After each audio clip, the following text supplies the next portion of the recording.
Oh, a little more verbal, blurble, zerble. Memory in poetry. Family.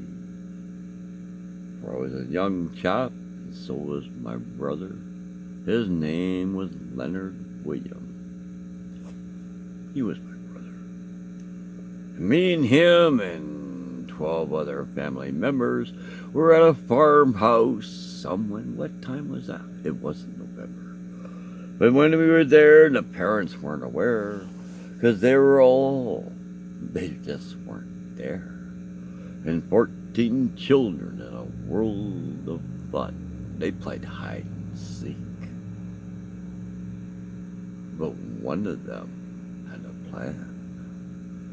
And they all went through the house and hid and see, and the one with the plan said, "Hey, Frank and Billy, get in the trunk, we'll hide you, they won't see."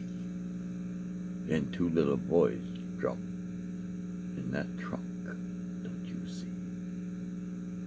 And they went in that trunk, and time went fast. They got hot, Stevie, breath, hard to breath. And we started banging, pounding, let us out. But Edna was sitting on top, and she'd locked it nice, tight, and tough. "Let us out! Let us out! We're breathing here!" Billy went silent, and I was still beating on top of this here. Finally, something, just as I was about to blank out, the lid opened, and I rolled and fell out. Billy, they pulled out, laid upon the side, blue, blue, dark blue, like a troubling storm sky.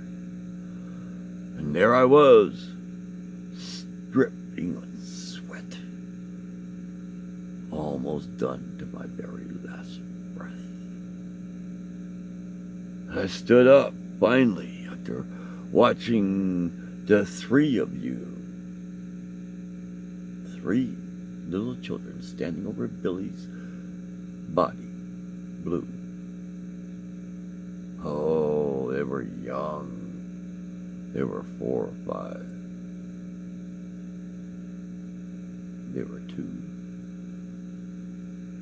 And they stood over him as I recovered and dripped in sweat. I stood up and said, "I'm going to tell Mom. I'm going to tell Mom what you've done to us." And there was no bet. And I ran because they came. 4 women at me. Carolyn, Tammy, Christine, and Eddie. They chased me through the house and up to the upper side.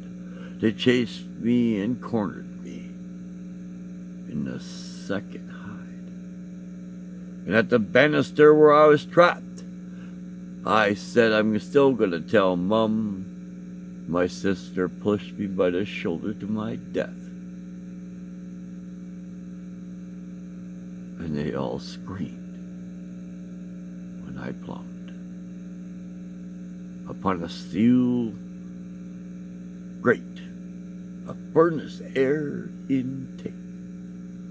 There's where I awoke with their tears bouncing off my face. I run into the bathroom and I hid. I was just scared what they would do next. And at that door they said they'd give me and not say. Then one would say they'd kill me, wrap me, and do the same. And they made, one was nice, one was kind, one was mean. All of them taking a turn, trying to get me to open that door to get at me. In the end, that door never opened. Till somebody wasn't going to kill me, I'd see. And that wasn't my mom. That wasn't my dad. It wasn't my uncle or the other aunt or the one that was with she. It was my aunt, my one and only, my aunt, Jody. She was the one that got me out of that hole. She's the one that said no one would harm me and do me wrong. Too bad she passed, and now they all keep doing